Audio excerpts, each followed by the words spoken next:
Hello दोस्तों, good evening. God bless you, get success in your life. तो हम चर्चा कर रहे थे त्योहारों के बारे में, और त्योहार हमने कौन के अन्य धर्मों के त्योहार है वो पढ़ लिए। सारे हमने धर्मों के त्योहार है वो कंप्लीट किए थे। पहले हमने हिंदू धर्म के जो 12 महीने उनके त्योहार देखे थे, फिर हमने जैन धर्म के देखे, फिर जैन के बाद में ईसाई धर्म के देखे थे, ईसाई के बाद में सिख धर्म के देखे, और सिख धर्म के बाद में सिंधी समाज के त्योहार, और कल हमने मुस्लिम धर्म के त्योहार पढ़ लिए थे। तो ये जो सारे धर्म है इनमें कौन कौन से त्योहार बनाए जाते हैं इनके बारे में अपने डिटेल से चर्चा कर ली थी। इसके बाद में आते हैं अगला टॉपिक कौन सा है, मेले का है। कौन सा आता है, मेले है कि कौन से माह में कौन सा मेला बढ़ता है और यह मेला कहाँ पर बढ़ता है और इस मेले की क्या विशेषता है, इसके बारे में चर्चा करेंगे। तो थोड़ा सा इसमें 2 पॉइंट रहेगी, अगर आप कहें तो उन 2 पॉइंटों के बारे में चर्चा कर लेते हैं। एक इसमें आता है बौद्ध धर्म है। क्वेश्चन तो नहीं पूछते, कभी कभार इंडियन जीके में क्वेश्चन पूछ लिए जाते हैं कि बौद्ध धर्म के कौन सा त्योहार है, और एक आता है पारसियों के त्योहार। 2 धर्म रह गए, तो आप कहें तो उनके बारे में थोड़ा डिस्कस कर लेते हैं। हाँ ठीक है, तो मेले बाद में स्टार्ट करेंगे। थोड़ा सा अपने क्या है डिस्कस कर लेते हैं कि बौद्ध धर्म और पारसियों में कौन कौन से त्योहार बनाए जाते हैं उनके बारे में देख लेते हैं। तो पहले थोड़ा सा रिवाइज कर लेते हैं कि कल हमने क्या पढ़ा था और कितना पढ़ा था। तो रिवीजन अपना एक बेसिक प्रोसेस कि बेसिक ढांचे को तैयार करने के लिए रिवीजन होना जरूरी है। पहले जो कल पढ़ा उसको रिवाइज करो, फिर आगे बढ़ो, तो ये आपको बहुत आगे लंबे मुकाम तक ले जाएगा। तो चलिए, हमने पहला धर्म पढ़ा था जैन धर्म, सभी को याद होगा। जैन धर्म के कौन कौन से त्योहार पढ़े थे, ऋषभ जयंती, महावीर जयंती, रोड तीज, धूप दशमी या सुगंध दशमी जिसे दशलक्ष्मण पर्व कहा जाता है, भाद्रपद के दशलक्ष्मण पर्व को पुरुषोत्तम पर्व कहा जाता है जिसे महापर्व के नाम से जाना जाता है। दिगंबर और श्वेतांबर अलग अलग तरीके से बनाते हैं। फिर इसमें हमने रतनत्रय पढ़ा था। रतनत्रय के बाद में क्या पढ़ा था हमने, अष्टाइका अठाइका पढ़ा था। ठीक है, तो इनके बारे में चर्चा की थी। 52 चित्रालयों की उपासना भी की जाती है। तो ये कौन से हो गए, जैन धर्म के सारे त्योहार हो गए, याद हो हमें। ठीक है, तो बार बार रिवाइज करेंगे तो ये दिमाग में सेट हो जाएंगे कौन कौन से त्योहार पड़े। फिर इनके दिमाग तारीख में निकल जाएगी कि कौन से माह में कौन सी नवमी को जो मनाया जाता है। ऋषभ जयंती नवमी में मनाई जाती है, अष्टमी को मनाई जाती है, मेला धुलवे में लगता है, कहाँ पर लगता है। तो इस प्रकार ये धीरे धीरे याद हो जाएंगे। तो ये कौन से थे अपने, जैन धर्म के। फिर हम अगला धर्म पढ़ा था सिख धर्म। सिख धर्म का प्रथम त्योहार हमने गुरु नानक जयंती पढ़ा था जो कार्तिक पूर्णिमा को मनाया जाता है। फिर गुरु गोविंद सिंह जयंती पढ़ा जो पोष शुक्ल सप्तमी को मनाया जाता है। गुरु गोविंद सिंह जी के बाद में हमने क्या पढ़ा था इसमें, लोहड़ी जो 13 जनवरी को है, मकर संक्रांति देखा था। फिर हमने क्या बैसाखी देखा था।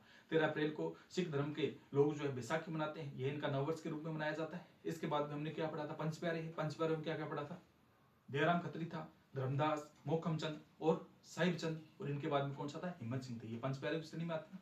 इसके बाद में हमने इसमें वारसरी भगवती पढ़ा था, यानी गुरु गोविंद सिंह जी की प्रथम रचना है, उसे क्या कहा जाता है, वारसरी भगवती के नाम से जाना जाता है, ये पढ़ा था। और गुरु नानक देव जी थे वो प्रथम गुरु थे, और गुरु गोविंद सिंह जी जो क्या है इस सिख धर्म के अंतिम गुरु थे। इसके बाद में जो अपने क्या है, इन्होंने कहा था कि आज के बाद गुरु ग्रंथ साहिब को सर्वश्रेष्ठ माना जाएगा। आनंदपुर साहिब में 13 अप्रैल सन 1699 ईस्वी को इन्होंने क्या है, आनंदपुर साहिब के खालसा पंथ की स्थापना करते हैं। आनंदपुर साहिब में जाते हैं और वहां पर खालसा पंथ की स्थापना की। तो कहा था कि गुरु जो पंथ है उसको मैं समाप्त करता हूँ और गुरु ग्रंथ सिंह को आप कह सबसे सर्वश्रेष्ठ गुरु ग्रंथ को मानेंगे और इसी के अनुसार चलेंगे। गुरु कौन से थे, 10 थे। गुरु नानक देव जी प्रथम थे, फिर अंगद सिंह आए थे, अंगद सिंह। फिर कौन से आते हैं, अमरदास जी, रामदास जी, अर्जुन देव जी। अर्जुन देव जी के बाद में कौन से आते हैं, गुरु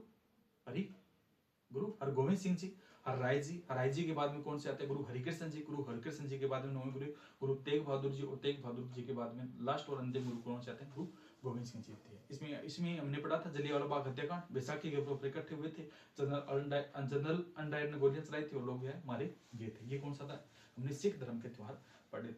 फिर हमने पढ़े थे अगला धर्म कौन सा था, सिंधी समाज के त्योहार। सिंधी समाज के त्योहार में सर्वप्रथम कौन सा पड़ा था, चालिया महोत्सव। 16 जुलाई से लेकर 24 अगस्त तक जो आयोजन किया जाता है, 40 दिन उन्होंने उपासना की थी, व्रत रखा था। सिंध समाज के शासक थे, मृगसा सम्राट थे, उनके जुर्मों से बचने के लिए उन्होंने 40 दिन सिंध समाज के लोगों ने व्रत रखा था। इसलिए जो झूलेलाल जी का जन्म होता है, इसे इन्हें झूलेलाल जी का जन्म होता है, उन्होंने ही मृगसा को मौत के घाट उतारा था, इसलिए चालीहा महोत्सव मनाते हैं।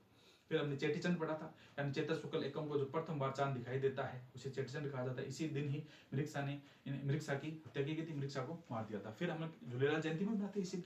फिर हमने क्या पढ़ा था, अशुचंड है, यानी जो झूलेलाल जी है उनका वापस निर्माण यहाँ से धरती से वापस चले गए थे। फिर हमने थदरी सातम पढ़ा था, थदरी सातम अपने बासड़ा होता है, थदरी सातम अपने जैसे बासड़ा होता है उनका भी बासड़ा होता है। सिंधी समाज का बासड़ा थदरी सातम को मनाते हैं। इस दिन महिलाओं के द्वारा वृक्ष पर जो चांदी की मूर्ति रखकर उसकी पूजा की जाती है। फिर तीजड़ो पढ़ा था, तीजड़ो क्या है, महिलाओं के द्वारा अपने पति की लंबी उम्र की कामना के लिए जो किया जाता है, व्रत होता है। फिर हमने गोगो पढ़ा, गोगो के बाद में बेडो या बेडो पढ़ा था, और इसके बाद में बोड़ो या बेड़ो के बाद में इसमें आता है कि सिंधी होली, सिंधी दीपावली और सिंधी बसंत। ये हमने इसमें मुख्यतः त्योहार सिंध समाज में पढ़े थे। फिर अगला कौन सा धर्म पढ़ा था? ईसाई धर्म में। ईसाई धर्म में 25 दिसंबर को सभी जानते क्रिसमस पढ़ा पहला। फिर हमने नव वर्ष पढ़ा था, 1 जनवरी को नव वर्ष मनाते हैं ईसा मसीह का। 4 ईस्वी में इनको ज्ञान की प्राप्ति हुई 4 वर्ष की उम्र में, इसलिए ग्रेगोरियन पोप ग्रेगरी के द्वारा ग्रेगोरियन कैलेंडर बनाया गया था। और इसी दिन से हम नव वर्ष यानी अपना 1 जनवरी का नया जो साल है वो प्रारंभ करते हैं। ये पढ़ा था। फिर हमने क्या पढ़ा था? गुड फ्राइडे है। 29वीं ईस्वी में ईसा मसीह को सूली पर लटका दिया जाता है, इसलिए उन्हीं की याद में शोक दिवस के रूप में हम गुड फ्राइडे मनाते हैं। फिर हमने क्या पढ़ा था? ईस्टर 2 मार्च या 22 अप्रैल के बाद में जो पहली पूर्णिमा आती है उसके बाद में जो रविवार आता है उस दिन ईस्टर मनाया जाता है। कहा जाता है इस दिन ईसा मसीह वापस धरती पर आए थे और उन्हीं की याद में पूरा ये जो ईस्टर का दिन है ये हर्ष और उल्लास के साथ मनाया जाता है। फिर हमने क्या पढ़ा था? असेंशन डे, यानी वापस 40 दिन बाद, ईस्टर के 40 दिन बाद जो ईसा मसीह वापस सब लोग पधार गए थे। ये हमने इसमें त्योहार पढ़े थे। इसमें एक और आता है पॉम संडे है, वो भी आता है, लेकिन इसमें त्योहार ज्यादा पूछते नहीं है। और एक होम्स डे भी आता है, कैंडल्स मार्क भी आता है और होम्स डे। ये पूछ आते हैं लेकिन क्वेश्चन इनसे नहीं बनते। इनके त्योहार है लेकिन इनसे ज्यादा क्वेश्चन नहीं बनते। ये हमने देखा था। कल हमने क्या पढ़ा था? मुस्लिम धर्म के त्योहार। मुस्लिम धर्म में हमने क्या क्या पढ़ा था कि मुस्लिम जो धर्म के त्योहार है वो हिजरी कैलेंडर के अनुसार बनाए जाते हैं। मुस्लिम धर्म के त्योहार कौन से हैं? हिजरी कैलेंडर के अनुसार बनाए जाते हैं। और हिजरी कैलेंडर का प्रथम जो माह है वो कौन सा आता है? मुहर्रम होता है। हिजरी कैलेंडर एक चंद्रमा आधारित कैलेंडर, जिस प्रकार अपना विक्रमी कैलेंडर चंद्रमा आधारित है उसी प्रकार हिजरी कैलेंडर भी किस प्रकार है? चंद्रमा आधारित कैलेंडर है, यानी चंद्रमा कलय करता है उसी प्रकार है। लेकिन इसमें अधिमास नहीं होता। हिजरी कैलेंडर में अधिमास नहीं होता है और इसमें 12 के 12 महीने चलते हैं। मुहर्रम से चलता है और मुहर्रम से अपने अंतरराष्ट्रीय कैलेंडर के साथ मिलाएं तो मुहर्रम का महीना नवंबर के महीने के समकालीन होता है। और लास्ट इनका जो महीना होता है जिलहिज होता है वो किसमें? अक्टूबर के समकालीन होता है। ये हमने चर्चा की थी। मुहर्रम पढ़ा था। मुहर्रम पहला महीना है। ये जो अगर बात करते हैं अल्लाह का महीना, मुहर्रम महीना नवंबर में स्टार्ट होता है, इसे अल्लाह का महीना कहा जाता है। इसमें एक देखा था 10 तारीख आती है। जैसे ही 10 तारीख आती है तो हुसैन की याद में ताजिए निकाले जाते हैं। हजरत इमाम हुसैन थे, पैगंबर साहिब के दोहते थे, करबला के युद्ध में जाते हैं, वहां पर ये शहीद हो जाते हैं तो उन्हीं की याद में ताजिए निकाले जाते हैं। कब? 10 तारीख को, यानी इमाम हुसैन को याद किया जाता है। इमाम हुसैन को याद किया जाता है और उन्हीं की याद में क्या निकाले जाते हैं? ताजिए। इस दिन को अशुरा भी कहा जाता है। 10 तारीख को मुहर्रम का जो 10 तारीख आती है उस दिन को अशुरा भी कहते हैं। क्यों? क्योंकि यह शोक दिवस के रूप में मनाते हैं। जो मुस्लिम संप्रदाय के लोग हैं ये इस दिन को किस? शोक दिवस के रूप में मनाते हैं। फिर हमने पढ़ा था 27 तारीख आती है मुहर्रम की। 27 तारीख को मुहर्रम के दिन क्या निकाले जाते हैं? सैयद फखरुद्दीन का उर्स निकाला जाता है। फखरुद्दीन का उर्स गलियाकोट डूंगरपुर में। फखरुद्दीन का उर्स कहाँ है? गलियाकोट डूंगरपुर में। दाऊदी बोरा संप्रदाय का मुख्य उर्स के रूप में यहाँ आयोजन किया जाता है। मुख्य रूप से यहाँ पर आते हैं। तो कब आता है? 27 तारीख को, मुहर्रम की 27 तारीख को। इसके बाद में सफर का महीना पड़ा। सफर के महीने में हमने जैसे 20 तारीख आती है तो सफर के महीने की 20 तारीख को क्या निकाला? एक प्रोग्राम होता है जिसे चेलम या चोलम कहा जाता है, यानी इमाम हुसैन की मृत्यु के 40 दिन बाद ये त्योहार मनाया जाता है। चेलम या चोलम है कब मनाया जाता है? सफर की 20 तारीख को। इसके बाद में जैसे ही हम मुहर्रम पढ़ा, सफर पढ़ा, रबी उल अव्वल आता है। रबी उल अव्वल की जैसे ही 12 तारीख आती है इस दिन पैगंबर साहब का जन्म दिवस मनाया जाता है। ईद मिलादुल नबी के नाम से इसे जाना जाता है। पैगंबर साहब का जन्म दिवस है वो ईद मिलादुल नबी के नाम से जाना जाता है, यानी इस दिन इनका जन्म होता है, खुशी के दिन के रूप में मनाया जाता है। एक जब इनकी मृत्यु होती है तो उस दिन को 12 वफात के नाम से जाना जाता है। 12 वफात के नाम से जाना जाता है। तो मुहर्रम, सफर, रबी उल अव्वल पढ़ा। जैसे रबी उस सानी आता है इसमें कोई त्योहार नहीं मनाया जाता है। फिर आता है जमात उल अव्वल। जमात उल अव्वल में भी कोई त्योहार नहीं मनाया जाता है। फिर आता है जमात उस सानी। अगला महीना कौन सा आता है? जमात उस सानी है। जमात उस सानी में 8 तारीख के दिन ख्वाजा माइनुद्दीन चिश्ती का जन्म होता है। उनका जन्म फारस ईरान के सिंजरी या संजरी ग्राम में होता है, इसलिए जन्म दिवस के रूप में इस दिन को मनाते हैं। ख्वाजा माइनुद्दीन चिश्ती है वो भारत आते हैं। उसमें भारत का अजमेर का शासक पृथ्वीराज चौहान था। पृथ्वीराज चौहान तृतीय के काल में ये अजमेर आते हैं और अजमेर को अपना मुख्य केंद्र बनाते हैं। फिर हमने अगला महीना क्या पढ़ा था? रजब। रजब में 1 से 6 रजब को ख्वाजा माइनुद्दीन चिश्ती का उर्स का आयोजन किया जाता है और इस उर्स में पहला जो झंडा है वो भीलवाड़ा के गोरी परिवार के द्वारा चढ़ाया जाता है और इस उर्स की शुरुआत की जाती है। 1 से 6 रजब, 1 से 6 रजब की अगर हम बात करते हैं तो इसमें कुल की रस्मों की अदायगी की जाती है। जो कुल है बने हैं उनकी रस्म है वो अदायगी की जाती है। फिर आता है 9 रजब, 6 से 9 रजब को क्या बड़े कुल की रस्म अदायगी की जाती है। फिर आता है 27 तारीख, 27 तारीख को कहा जाता है कि जो मोहम्मद पैगंबर साहब थे उनकी मुलाकात अल्लाह से होती है, इसलिए इस रात को सब इराज की रात कहा जाता है। सब इमराज या सब इराज की रात कहा जाता है, यानी पैगंबर साहब की अल्लाह से मुलाकात होती है। फिर हमने अगला महीना पढ़ा, वो कौन सा आता है? साबान। रमजान के बाद में कौन सा आता है? साबान है। साबान के 14 जून को, साबान को क्या है? 14 जून को सबे इरात है, सबे रात के रूप में जाना जाता है, सब इरात या सबे रात कहा जाता है। इस दिन जो मुस्लिम संप्रदाय के लोग हैं वो अल्लाह से अपने बुरे कर्मों के लिए क्या माफी मांगते कि हमने जो भी बुरे कर्म किए हैं उससे हमें अल्लाह पाक माफ करे। फिर रमजान के बाद जो कौन सा आता है? साबान। साबान के बाद में कौन सा आता है? रमजान। साबान के बाद में अगला महीना कौन सा आता है? रमजान। रमजान का महीना सबसे पाक और पवित्र महीना, सबसे पाक और पवित्र महीना कौन सा है? रमजान का महीना। 30 दिन रोजे रखते हैं, 30 के 30 दिन क्या है? रोजे रखते हैं। और इस दिन 27 तारीख को जो कुरान पवित्र ग्रंथ है मुस्लिम संप्रदाय का, उसका धरती पर आगमन होता है। तो सब एक कुरान कहा जाता है, यानी धरती पर इस दिन कुरान का आगमन होता है, अवतरण हुआ था। तो 14 जून को हमने साबान की रात पढ़ी थी, सब इरात के नाम से जाना जाता है। और जैसे ही अगला 27 तारीख आती है, किसकी? रमजान की, तो रमजान के महीने को पाक और पवित्र महीना माना जाता है। 30 दिन बिल्कुल भी अन्न जल ग्रहण नहीं ग्रहण करते हैं। और 27 तारीख को इस दिन क्या होता है? अपने धरती पर कुरान साहब का अवतरण माना जाता है। फिर हमने क्या पढ़ा था? मुहर्रम, सफर, रबी उल अव्वल, रबी उल सानी, जमात उल अव्वल, जमात उल सानी है। फिर हमने क्या पढ़ा था? रजब है, रजब के बाद साबान है, रमजान है। फिर हम पढ़ेंगे जिलकाद, सवाल है। सवाल कौन सा? अगस्त का महीना। 1 अगस्त को सवाल का महीना आता है। और 1 अगस्त के दिन हम क्या बनाते हैं? ईद मनाते हैं। ईद कौन सी? मीठी ईद है, जिसे ईद उल फितर कहा जाता है। इसे किस नाम से जानते हैं? ईद उल फितर, यानी मीठी ईद है, भाईचारे का त्योहार, भाईचारे का त्योहार के रूप में इसको मनाया जाता है। कब? 1 तारीख को। कौन से की? जो सवाल का महीना है उसकी 1 तारीख। अगस्त है, सवाल के महीने के समकालीन चलता है।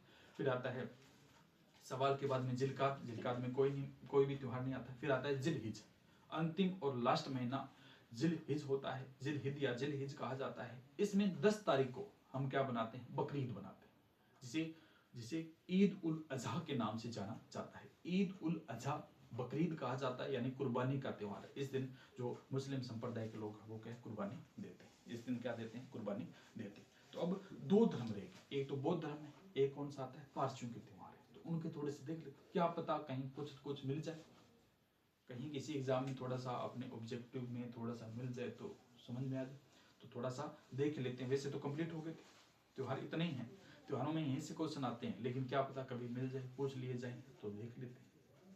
तो अगला बौद्ध धर्म और कौन सा आता है? पारसियों के त्योहार। इसमें हमने कुछ उर्स भी पढ़े थे, जैसे मुस्लिम संप्रदाय में कौन सा? तारकिन का उर्स है। तारकिन का उर्स कहाँ लगता है? तारकिन का उर्स नागौर में। नरहट पीर की दरगाह कहाँ पर थी? झुंझुनू में। नरहट पीर की दरगाह झुंझुनू में है। कृष्ण जन्माष्टमी को मेला पड़ता है, कल चर्चा की थी इसके बारे में। फिर गागरोन का उर्स, गागरोन का उर्स कहाँ पर लगता है? झालावाड़ में। गागरोन का उर्स कहाँ लगता है? झालावाड़ में। चोटिला पीर दुल्ले शाह का दरगाह कहाँ पर लगती है? पाली में। चोटिला पीर दुल्ले शाह की दरगाह कहाँ पर? अपनी पाली में। और यहाँ पर उर्स का आयोजन किया जाता है। मलिक शाह का उर्स कहाँ लगता है? जालौर में। मलिक शाह का उर्स जालौर में लगता है। मलिक शाह रहमतुल्लाह अलह का उर्स कहाँ लगता है? अंता 12 में। अंता 12 में है, यानी बालाखेड़ा एक जगह है, उसके आसपास अंता 12 में इनका जो उर्स है वो मनाया जाता है। तो अब हम आगे बढ़ेंगे और चर्चा करेंगे अपने बौद्ध धर्म के कौन कौन से त्योहार। कौन सा धर्म है? बौद्ध धर्म।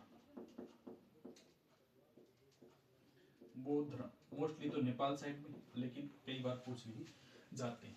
तो इसमें पहला आता है बुद्ध पूर्णिमा। बुद्ध पूर्णिमा या इसे वैशाख पूर्णिमा, वैशाख पूर्णिमा, बुद्ध पूर्णिमा या वैशाख पूर्णिमा कहा जाता है। इस दिन बुद्ध जयंती बनाई जाती है।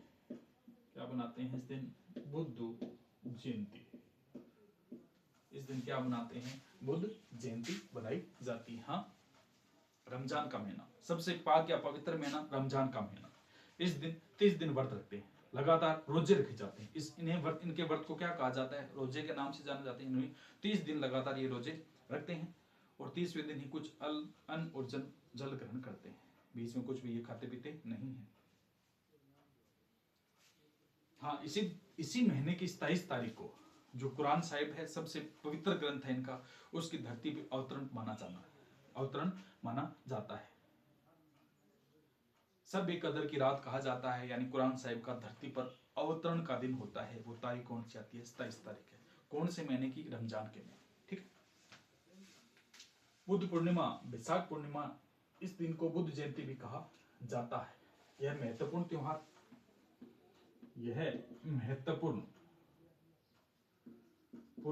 त्योहार है। क्यों?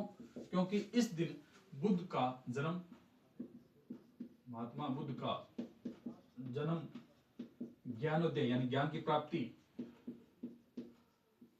व महानिर्वाण का प्रतीक है।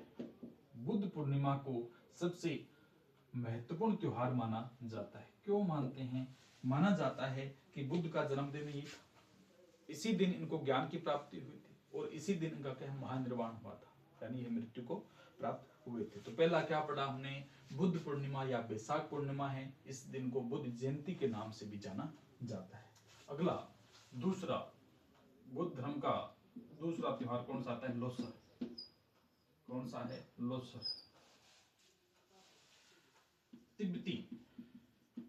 तिब्बतियों का नववर्ष।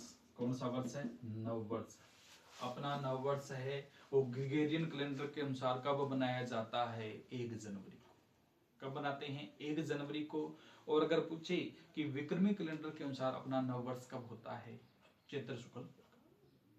चैत्र माह से शुक्ल की एकम से अपना नववर्ष बनाते हैं। ठीक है। तो लोसर क्या है? तिब्बतियों का नववर्ष है। लोसर किसे कहा जाता है? तिब्बतियों का नववर्ष है। ठीक है। इसमें सिंपल सा क्वेश्चन आता है कि लोसर क्या है? तो तिब्बतियों जब अपना नववर्ष के रूप में बनाते हैं उसे लोसर कहा जाता है। तीसरा असहला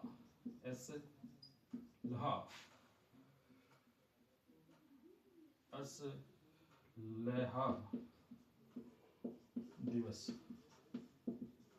असलहा दिवस सारनाथ में बुद्ध को ज्ञान की प्राप्ति, महात्मा बुद्ध को ज्ञान की प्राप्ति हुई थी।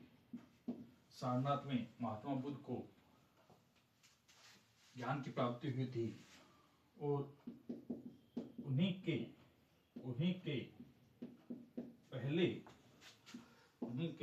पहले उपदेश को याद करके असहला दिवस बनाया जाता है। यानी महात्मा बुद्ध को सारनाथ में ज्ञान की प्राप्ति हुई थी, उन्होंने पहला उपदेश यहीं से प्राप्त किया था। इसी उपदेश को याद करके ये क्या बनाते हैं? असहला दिवस मनाते हैं। चौथा उल्ला। कौन सा है? उल्ला थम्बन या उल्ला थम्बन दिवस मनाए जाते हैं।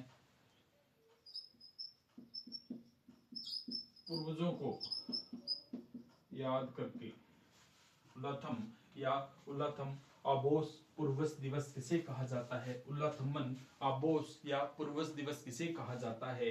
तो जो बुद्ध धर्म के अनुयायी है उनके द्वारा अपने पूर्वजों को जब याद किया जाता है तो उन्हीं की याद में एक दिवस बनाया जाता है जिसे आबेस उल्लाथम्मन या पूर्वज दिवस के नाम से जाना जाता है। तो पूर्वजों को याद करके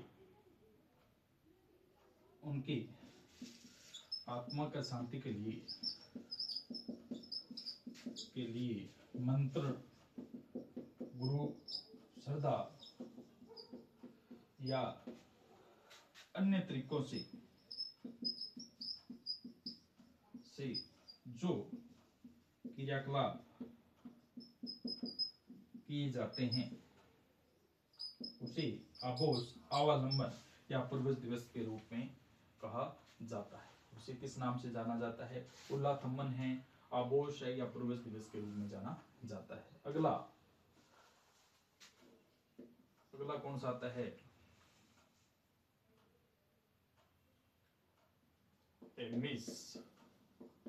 महोत्सव, हेमिस महोत्सव। हेमिस महोत्सव कहाँ मनाया जाता है? लद्दाख के मठों में। लद्दाख के मठों में एक महोत्सव बनाया जाता है जिसे हेमिस महोत्सव के नाम से जानते हैं, और इसमें कहा जाता है कि बुराई पर अच्छाई की विजय। जिस प्रकार अपने दशहरा मनाया जाता है उसी प्रकार ये पर्व मनाया जाता है, हेमिस महोत्सव। हेमिस महोत्सव कहाँ मनाया जाता है? लद्दाख के मठों में मनाया जाने वाला एक त्योहार है। इस दिन बुरे पर अच्छाई की विजय का प्रतीक के रूप में ये त्योहार बनाते हैं। जैसे अपने दशहरा मनाते हैं, अश्विनी शुक्ल दशमी को दशहरा मनाया जाता है, विजयदशमी जिसे कहा जाता है।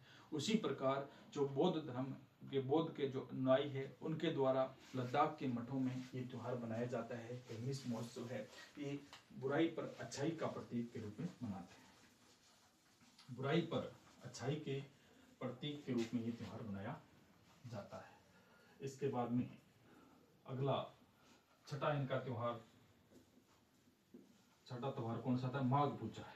कौन सा आता है? माघ पूजा। तो पहला बुद्ध पूर्णिमा, दूसरा लोसर पढ़ा, तीसरा हमने क्या असला दिवस पढ़ा, और चौथा कौन सा? उलाथन है। बुद्ध पूर्णिमा में वैशाख पूर्णिमा कहा जाता है। बुद्ध पूर्णिमा को क्या ज्ञान की प्राप्ति हुई थी, निर्वाण को प्राप्त हुए थे, और इसी दिन उन्होंने उपदेश स्टार्ट किया था। लोसर की अगर बात करते हैं तो तिब्बतियों का नववर्ष है, असला दिवस है। असला दिवस किसे कहा जाता है? इस दिन की अगर बात करते हैं असला दिवस को, एक इसमें और भी लिखना है। असला जो दिवस है, असला दिवस सारनाथ के बुद्ध थे, सारनाथ के बुद्ध के पहला जो उपदेश था उसको सुरक्षित भी रखा गया है। सारनाथ के मठ में बुद्ध उपदेश संरक्षित भी रखा गया है, आज भी वहां पर यह संरक्षित रखा गया है।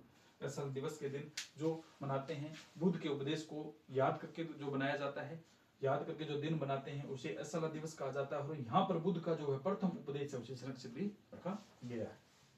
चौथा उल्लाथम या आवेश या पूर्वजों को याद करने वाला दिवस कौन सा होता है? उल्लाथमन कहा जाता है। अगला हम पढ़ेंगे छठा, माघ पूजा या संघ दिवस है। माघ पूजा या संघ दिवस है। ये क्या होता है? भिक्षुओं के जो बौद्ध भिक्षु होते हैं, उन बौद्ध भिक्षुओं के समुदाय का प्रतीक। इसमें सभी जो बौद्ध भिक्षु है, बौद्ध भिक्षु संघ में रहते हैं, यानी बहुत ज्यादा जो बौद्ध भिक्षु वो एक साथ एकत्रित होकर इस दिन माघ पूजा करते हैं, इस दिन एकत्रित होकर आते हैं। इस दिन को संघ दिवस के रूप में जाना जाता है। नहीं, हजारों जो भिक्षु एक साथ एकत्रित होकर आते हैं। जैसे माघ की पूर्णिमा को अपने स्नान किया जाता है, माघ पूर्णिमा को जो स्नान किया जाता है कुंभ कहा जाता है, कुंभ के मेले का आयोजन भी होता है इस दिन। उसी प्रकार जो माघ पूजा है उसमें पूजा करते हैं, इस दिन को संघ दिवस कहा जाता है। बौद्ध जो अनुयायी है वो एकत्रित होकर इस दिन आते हैं। इसके बाद में सातवां कठिना सेरेमनी, कठिना सेरेमनी है। यह जो क्या होती है? वर्षा ऋतु आती है, वर्षा ऋतु के अंत में भिक्षुओं को, बौद्ध भिक्षुओं को नए वस्त्र दिए जाते हैं। कठिना सेरेमनी का प्रोग्राम होता है, कठिना कहा जाता है। क्या कहा जाता है? जब वर्षा ऋतु समाप्त हो जाती है, वर्षा ऋतु जैसे चली जाती है, तो वर्षा ऋतु की समाप्ति के बाद में जब बौद्ध भिक्षुओं को नए वस्त्र दिए जाते हैं उसे क्या कहा जाता है? कठिना सेरेमनी कहा जाता है। उसे किस नाम से जानते हैं? कठिना सेरेमनी के नाम से जाना जाता है। उसे हम किस नाम से जाना जाता है? कठिना सेरेमनी है। तो हेमिस महोत्सव लद्दाख के मठों में, हेमिस महोत्सव का है लद्दाख के मठों में बुराई पर अच्छाई के विजय के प्रतीक के रूप में माना जाता है। इसे हेमिस महोत्सव कहा जाता है। सिंपल से ऐसे आएंगे, हेमिस महोत्सव क्या है? बौद्ध धर्म का त्योहार है, जैन धर्म का है, पारसियों का या सिखों का, ठीक है। इसके बाद में आठवां त्योहार बौद्ध ज्ञान दिवस। बौद्ध ज्ञान दिवस, सांख्य मुनि बुद्ध के ज्ञान की प्राप्ति हुई थी। शाक्य मुनि बुद्ध के ज्ञान प्राप्ति के दिन को चिह्नित करता है। तो बौद्ध ज्ञान दिवस क्या होता है? सांख्य मुनि बुद्ध के ज्ञान प्राप्ति के दिन को चिन्हित करता है। इस दिन चिन्हित करता है कि बुद्ध जो धर्म के अनुयायी थे, भगवान बुद्ध थे, उनको ज्ञान की प्राप्ति किस दिन होती, उस दिन को चिन्हित किया जाता है, बौद्ध ज्ञान दिवस के रूप में मनाया जाता है। तो पहला हमने क्या पढ़ा था, बुद्ध पूर्णिमा या वैशाख पूर्णिमा बुद्ध जयंती के रूप में मनाई जाती है। सबसे पवित्र या महत्वपूर्ण त्योहार है। लोसर तिब्बती संप्रदाय के लोगों के द्वारा नए वर्ष मनाया जाता है। असला दिवस है, यानी महात्मा बुद्ध ने जो प्रथम उपदेश दिया था उसी को याद करके ये दिवस मनाया जाता है। उलाथमन है, आवेश है, या इसे क्या कहा जाता है, पूर्वज दिवस के रूप में जानते हैं, यानी पूर्वजों को याद किया जाता है। इसके बाद में माघ पूजा, संघ पूजा, भिक्षुओं का एक समुदाय है, एक समूह, वो एक साथ एकत्रित होकर इस दिन पूजा करते हैं, एक दिन इकट्ठे होते हैं। कथिना सेरेमनी, वर्षा ऋतु के अंत में, वर्षा ऋतु जब समाप्त हो जाती है तो भिक्षुओं को जो नए वस्त्र दिए जाते हैं उसे कथिना सेरेमनी कहा जाता है। बौद्ध ज्ञान दिवस, सांख्य मुनि बुद्ध के ज्ञान की प्राप्ति के दिन को चिन्हित करते हैं। सांख्य मुनि है वो अपने क्या है, इस कौन से दिन को महात्मा बुद्ध को ज्ञान की प्राप्ति हुई थी उस दिन को क्या करते हैं, चिन्हित करते हैं। ये कौन से थे, बौद्ध धर्म के अपने 7-8 त्योहार थे। कई बार मिलान में एनएनजीके में पूछ लिए जाए कौन सा त्योहार किस संप्रदाय से संबंधित है, जैसे देवी ईस्टर, माघ पूजा, कथिना सेरेमनी और बौद्ध ज्ञान दिवस, इनमें से असुमेलित को पहचानिए। तो पहचान लेंगे अपने असुमेलित कौन सा है। बाकी तो बुद्ध धर्म के हैं और एक अपना कौन सा आता है, ईसाइयों का त्योहार। इसके बाद में अंतिम और लास्ट कौन सा आता है, पारसियों के त्योहार। अंतिम और लास्ट कौन सा आते हैं, पारसियों के त्योहार। बौद्ध धर्म पढ़ा, फिर हम पढ़ते हैं पारसियों के त्योहार। पारसियों के त्योहार, इसमें सबसे पहला कौन सा आता है, नवरोज। कौन सा आता है, नवरोज, नव वर्ष या नया साल। तो पारसियों के त्योहारों में सबसे पहला त्योहार अपना कौन सा आता है, नवरोज आता है। इसे नववर्ष भी कहा जाता है या नया साल के रूप में मनाते हैं। प्रश्न पूछ लिया जाए कि पारसियों के नववर्ष को क्या कहा जाता है, नवरोज, नववर्ष, नव संस्कार, इनमें से कोई नहीं। ठीक है, तो अकॉर्डिंग टू ऑप्शन करेंगे, नववर्ष दे देंगे, नव संस्कार भी दे देंगे, इनमें से 2 दे देंगे, दोनों के दे देंगे। ठीक है, तो इनको एक प्रकार पूछ लिया जाए कि पारसियों के त्योहार को क्या कहते हैं, नवरोज या नववर्ष या इसे नया साल भी कहा जाता है। तो मोस्टली नवरोज कहा जाएगा। पहला ऑप्शन नवरोज को मानना है, ये ना हो तो फिर नववर्ष है। ठीक है, तो नवरोज को प्रथम प्राथमिकता देनी है। पारसियों के त्योहार को नवरोज के नाम से जाना जाता है। इसमें दूसरा त्योहार मनाते हैं गहम्बर। कौन सा आता है, गहम्बर। गहम्बर 6 ऋतुएं होती हैं, वर्ष में 6 बार बनाए जाने वाले जो मौसमी त्योहार है। 6 ऋतुओं के अनुसार वर्ष में 6 बार मनाए जाने वाले सृष्टि के चरणों पर आधारित। जिस प्रकार कृषि करते हैं, कृषि के ऊपर में 6 माह बाद फिर कृषि परिवर्तन होती है। 6 माह में अलग उपजाऊ भूमि के लिए कुछ कृषि करते हैं, 6 माह में अलग करते हैं। जैसे नरमा, कपास, गेहूं, जो अलग अलग समय में अलग अलग होती है, ऋतुओं परिवर्तन होते हैं। ऋतुओं के अनुसार ये त्योहार है, गहम्बर है, यानी 6 बार साल में कहे गहम्बर एक त्योहार है जो ऋतु परिवर्तन और कृषि की विभिन्न क्रियाकलापों के अनुरूप जो बनाए जाते हैं, उन्हें हम पारसियों में क्या कहते हैं, गहम्बर कहते हैं। पारसियों में इसमें क्या कहा जाता है, गहम्बर के नाम से जाना जाता है। तीसरा पटेटी। कौन सा आता है, पटेटी। नवरोज से एक दिन पहले बनाते हैं।